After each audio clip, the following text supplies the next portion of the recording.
je ne vais pas vous dire une troisième fois, mais ce sommet pour nous répondait à une nécessité, celle de communiquer sur le vapotage, pratique qui se voit ces dernières semaines accusée de bien des maux. Et donc on avait souhaité avoir cette occasion de refaire passer un peu d'informations. Un premier point, c'est pour nous, les acteurs qui avons organisé cette manifestation, le vapotage, contrairement à ce qu'on peut entendre, n'est pas l'adversaire des traitements de sevrage, des patchs et des autres techniques d'arrêt. Il n'est pas là pour dissuader quiconque d'arrêter avec ces outils. Il est important de se rappeler que le vapotage a été développé par des personnes à qui ces outils n'avaient pas permis de s'éloigner du tabagisme. Il s'est ainsi installé au départ comme une pratique de réduction des risques tabagiques, c'est-à-dire à cet endroit où se rencontrent des savoirs profanes et des savoirs professionnels, partant des besoins de l'usager et partant aussi des ressources de l'usager, pour réduire certains risques de conduite. Dans la réduction des risques, il ne s'agit jamais de mettre fin à un usage, mais de mettre fin à certains risques en mobilisant des outils et des pratiques. Des outils et des pratiques adaptés selon les risques. Pour exemple, l'outil filtre toupie, qui dit peut-être rien à beaucoup d'entre vous, est un outil très connu d'usagers qui injectent avec d'autres substances, parce qu'il diminue les risques que l'on a quand on injecte. Ou bien, peut-être une pratique un peu plus connue de certains d'entre vous, la pratique de celui qui conduit, c'est celui qui ne boit pas, pour le risque d'accident, les soirées où on abuse de l'alcool. Le vapotage réduit quels risques ? Ceux de la combustion, puisqu'il n'y a pas de combustion, ceux des substances cancérigènes que les liquides ne contiennent plus.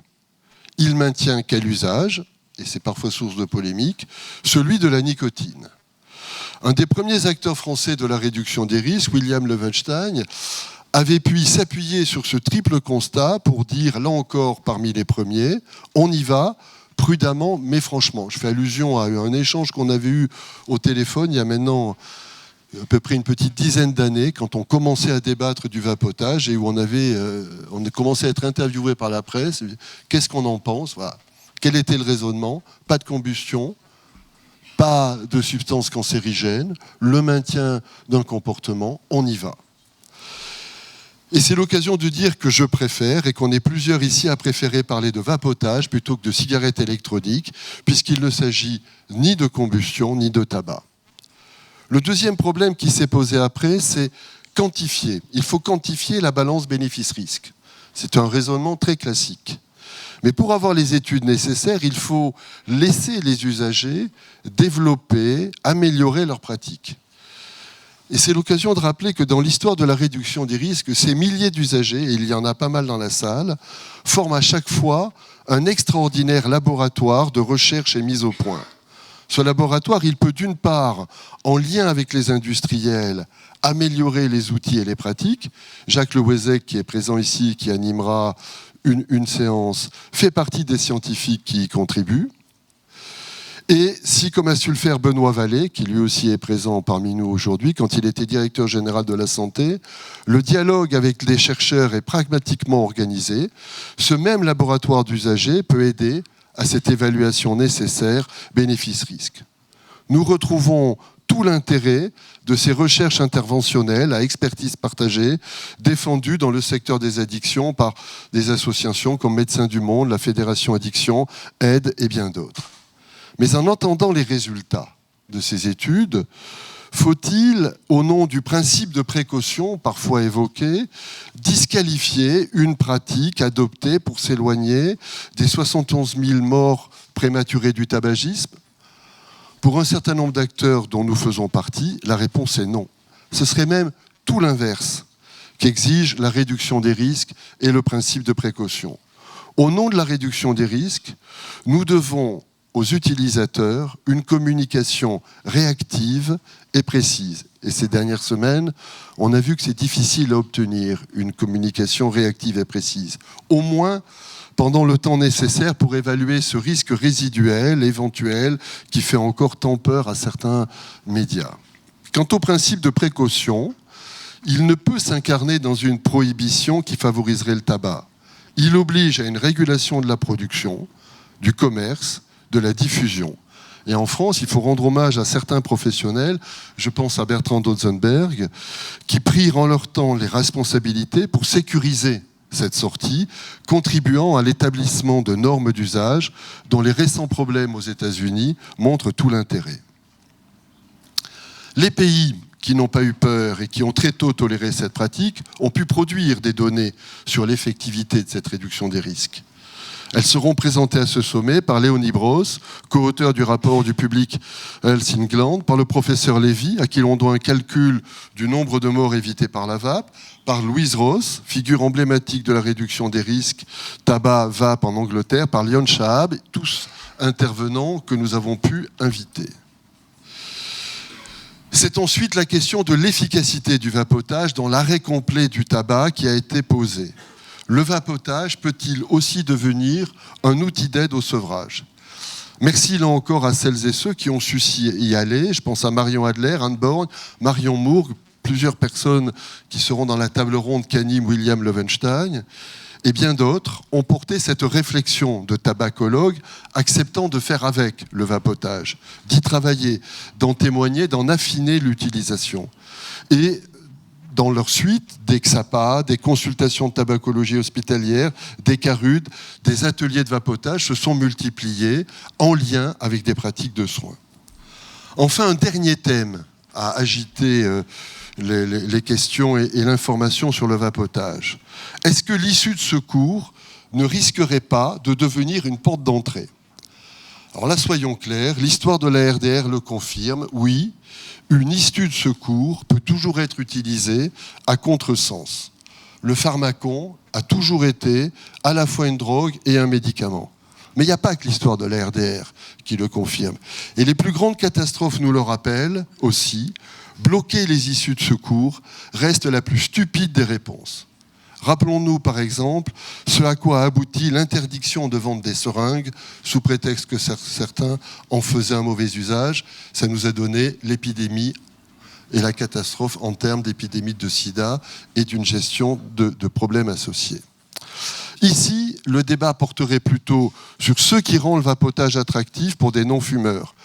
Car il y aura toujours des adolescents pour contourner les règles et mésuser des objets. On sait que alcooliers et industrie du tabac ont su utiliser les arômes pour les piéger. Mais on sait aussi l'importance des arômes pour vapoter avec plaisir. On en avait débattu dans le premier sommet de la vape. On spécule sur la gestuelle commune, mais à ce titre, mordiller son crayon ne devrait-il pas aussi être interdit ? Moi, je suis un grand mordilleur de crayon, parce que je suis un ancien fumeur. Voilà. Le risque de devenir fumeur pour un ado qui provoque et transgresse en soufflant des nuées de vapeur doit être pris au sérieux, c'est évident.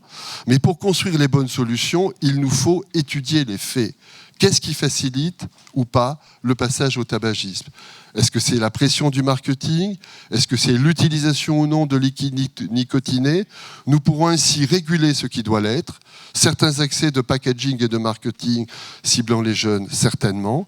Et nous éviterons de diaboliser ce qui ne doit pas l'être.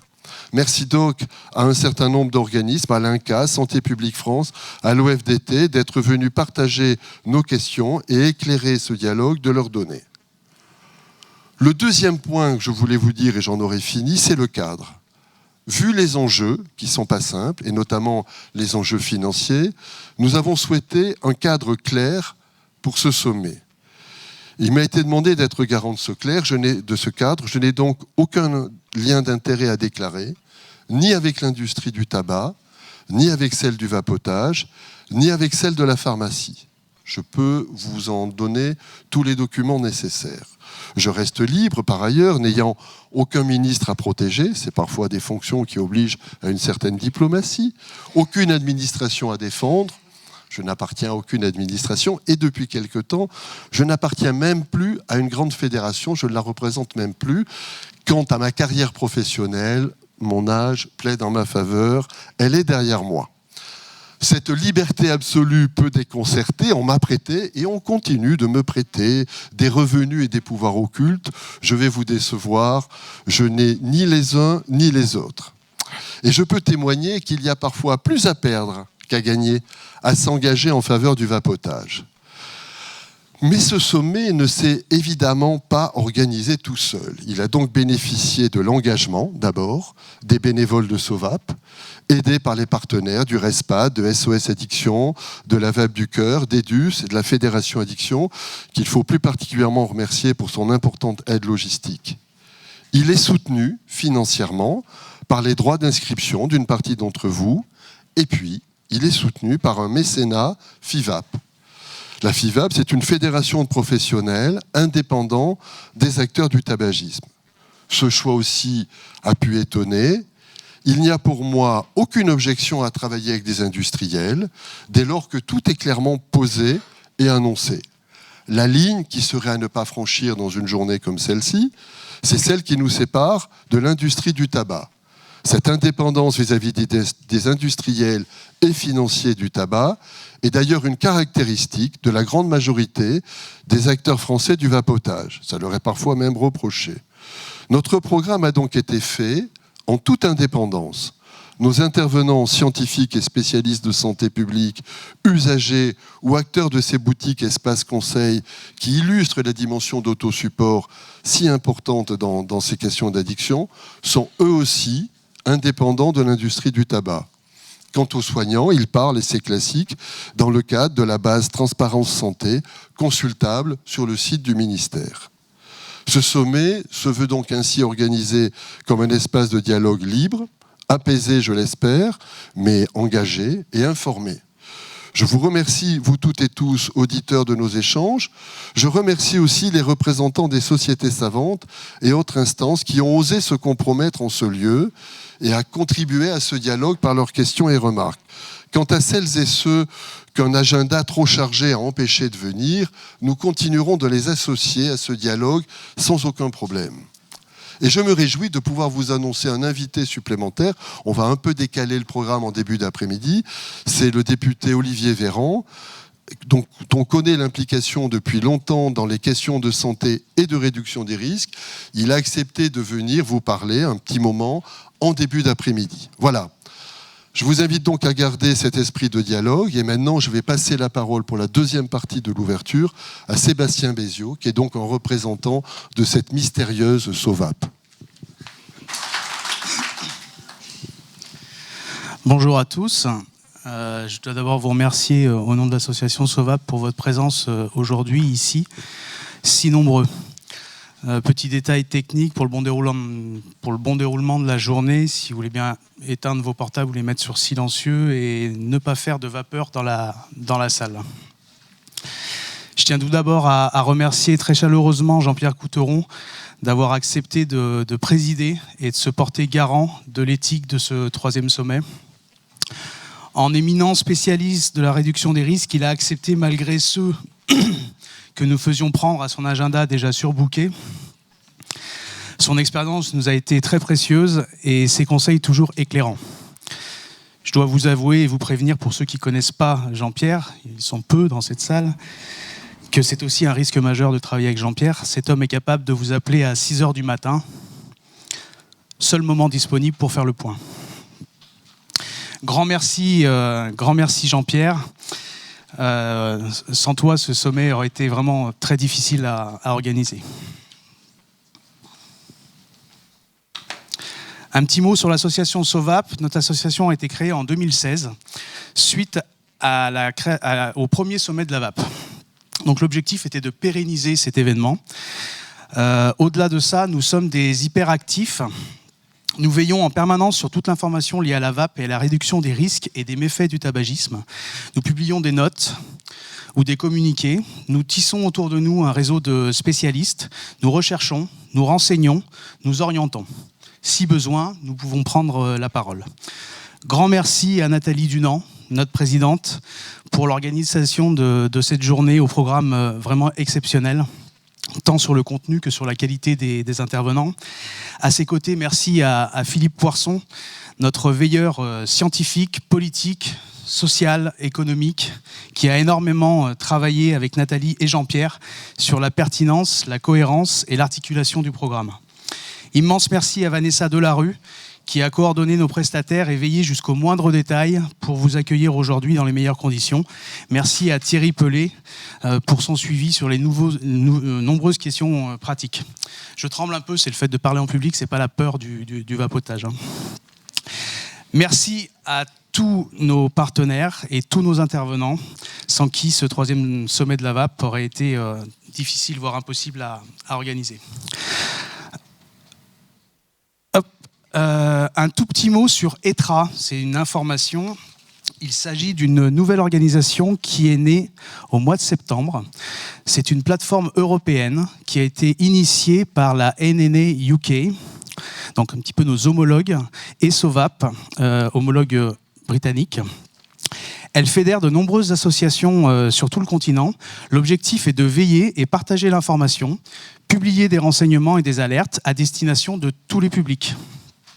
Notez bien le site internet, quoi que vous entendiez sur la VAP, vous y trouverez probablement des informations de qualité, fraîches et vérifiées. À défaut, pensez toujours à SOVAP, notre veille est ultra réactive en France et à l'international. Alors en mars dernier, lors d'une réunion, d'une consultation chez Santé publique France, nous ont été communiquées avant publication des données qui ont été publiées ensuite en juin, sur la question de l'évolution de la perception des risques du vapotage à comparer de la cigarette. Ces données nous ont montré que les Français sont de plus en plus nombreux à considérer le vapotage autant, voire plus nocif que la cigarette. Selon le baromètre de Santé publique France, cette perception a même bondi de 10% entre 2014 et 2017, pour dépasser les 50%. Une évolution, donc, qui va complètement à l'inverse des connaissances scientifiques et médicales qui sont plutôt, elles, de plus en plus rassurantes. Donc dans la perspective du sommet, on a décidé de sonder à nouveau la population en 2019. Alors on a passé commande auprès de l'Institut BVA. Cette commande, elle était passée en juin. Et assez naturellement, on a demandé à ce que le sondage se fasse au plus proche du sommet. Donc il a été décidé au mois de juin que ce sondage se ferait au mois de septembre. Il n'échappera donc à personne que nous sommes tombés au cœur de la dernière tempête médiatique sur la VAP. Tempête dans un verre d'eau. En effet, on a très vite compris que la soudaine maladie mystérieuse découverte aux USA est liée à la consommation de produits frelatés et illicites, qui n'ont rien à voir avec les liquides standards que consomment des millions de personnes partout dans le monde depuis plus de 10 ans et sans aucun problème. En résumé, on a mis de la morora dans un verre d'eau. Le verre d'eau n'y est pour rien. Alors on va passer au sondage. Voilà la question que l'on a posée. Vous, personnellement, que pensez-vous du vapotage par rapport aux cigarettes pour les risques sur la santé? Vapoter est. Alors voici toutes les réponses. Je voudrais très rapidement dans la salle, si vous voulez bien lever la main quand je vais lire la bonne réponse pour vous, juste pour se faire un petit peu une idée de ce que pense la salle. Donc, vapoter est beaucoup plus risqué que fumer. Ça nous rassure. Vapoter est plutôt plus risqué que fumer. On est doublement rassuré. Vapoter est aussi risqué que fumer. Alors là, vapoter est plutôt moins risqué que fumer. Vapoter est beaucoup moins risqué que fumer. Vous me donnez envie de pleurer, hein, je vous le dis tout de suite. Vapoter est inoffensif. Quelques mains se lèvent. Est-ce qu'il y a des gens qui ne savent pas? Non. Alors cette salle, majoritairement, connaît la bonne réponse. Au niveau des Français, de la population qui était interrogée, 7% des Français connaissent la bonne réponse. Ils sont 18% de plus à penser que c'est plutôt moins risqué. Le total des gens qui pensent globalement que le vapotage est moins risqué que la cigarette, c'est 25%, un quart. Là où ça commence à devenir affolant, c'est quand on voit que 45% de la population pense que c'est aussi risqué que fumer. Mais c'est pas fini. 4% pensent que c'est plus risqué que fumer et 10% pensent que c'est beaucoup plus risqué que fumer. On en est à 59% de la population qui pense que c'est égal, voire plus risqué de fumer que de vapoter.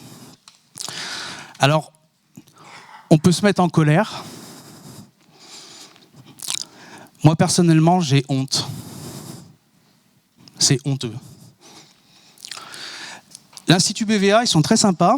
Ils nous ont dit, écoutez, si vous voulez, vous pouvez poser une question supplémentaire. On ne savait pas trop quoi poser comme question, puis à un moment donné, on s'est dit, on va poser une question bête. Pensez-vous que la nicotine est cancérigène ? Donc on va refaire le même jeu. Est-ce qu'il y a dans la salle des gens qui pensent que la nicotine est cancérigène ? Juste pour le plaisir, est-ce que dans la salle, des gens pensent que la nicotine n'est pas cancérigène ? Merci. Donc le résultat en population française, voilà ce que ça donne. Alors là, c'est plus de la colère, c'est plus de la honte, c'est un cauchemar. Parce que on n'est même plus en train de parler du vapotage, on est en train de parler y compris des substituts nicotiniques. Peut-être que Jacques nous racontera un petit peu ce qui s'était passé au moment des lancements de substituts nicotiniques et la crainte qu'il pouvait y avoir et la défiance par rapport à la nicotine. Mais d'après toi, Jacques, tu me disais hier soir, on n'a jamais atteint de tel niveau. Je vous laisse méditer cette image. Le tabagisme est un fléau. Le plus grand fléau évitable de notre civilisation. 100 millions de morts au siècle dernier. 1 milliard de morts prévus pour ce nouveau siècle. C'est plus que toutes les guerres réunies. C'est un génocide. C'est un crime contre l'humanité. Alors on peut accuser l'industrie du tabac. Elle porte la première responsabilité. Il n'y a aucun doute là-dessus. Certains se contentent de ça. C'est facile, c'est confortable. J'ai 48 ans, je suis né en 1971. À cette époque, la nocivité du tabac était parfaitement connue. Dans une société normale, je n'aurais jamais dû devenir fumeur, et qui plus est à l'âge de 12 ans. Je n'aurais jamais dû fumer pendant 30 ans. On doit s'interroger au-delà de l'industrie du tabac. Dans quel piège sont tombées nos sociétés, nos États ? Taxer lourdement les fumeurs d'un côté, payer les dépenses de santé de l'autre, sans jamais, paraît-il, trouver l'équilibre. Qu'est-ce qui déraille ? Où va tout cet argent ? Qui s'enrichit aussi sur tous ces morts et tous ces malades ?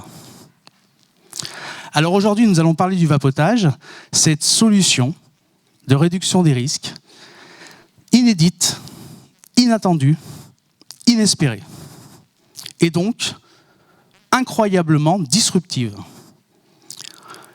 Qu'allons-nous faire ?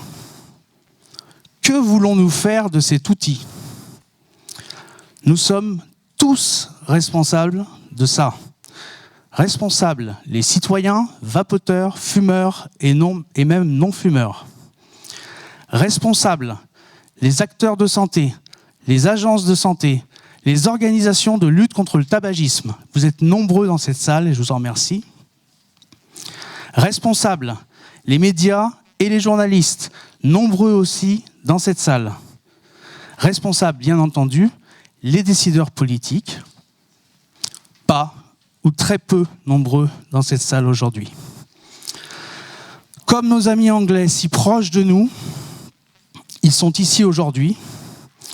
Comme les Néo-Zélandais à l'autre bout du monde, renseignez-vous sur ce qui se passe là-bas. Le ministère de la Santé a publié un site internet qui s'appelle « La vérité sur la vape ».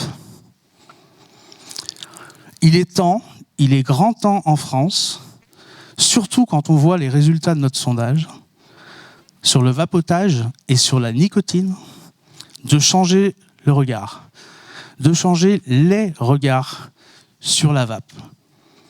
Puisque le vapotage a une vertu aussi inattendue, celle de rendre audible et populaire cette merveilleuse notion qu'est la réduction des risques. Je vous remercie et je vous souhaite à nouveau la bienvenue à ce sommet de la vape.